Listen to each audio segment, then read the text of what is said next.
মেদাধিক্য, শরীরে মেদের পরিমাণ অত্যধিক হলে মেদকলা বৃদ্ধি অস্বাভাবিক হয়ে যায়।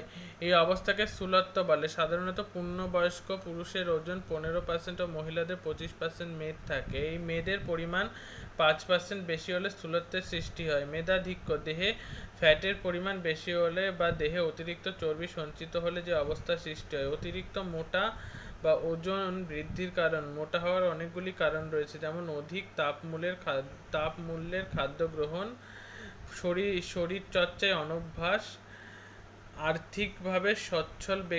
অনৈতিকভাবে সচ্ছল ব্যক্তির তুলনায় অনেক বেশি খাদ্য গ্রহণ করে থাকেন।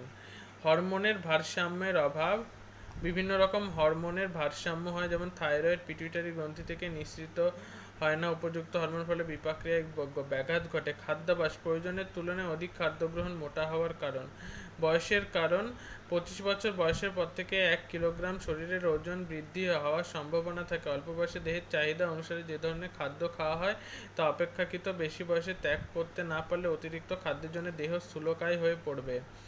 মেদ ঝরাতে কি কি করতে হবে? শিশুদের খিদে পেলে তবেই খেতে হবে, তবে এককালীন বেশি করে না খাওয়া উচিত। প্রতিদিন 4 বেলা খাদ্য গ্রহণ করা উচিত।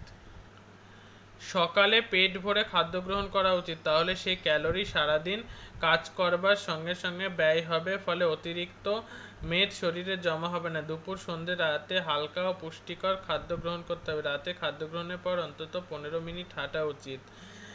অধিক পরিমাণে শাকসবজি খেতে হবে। মাছ মাংস যথাসম্ভব কম খেতে হবে।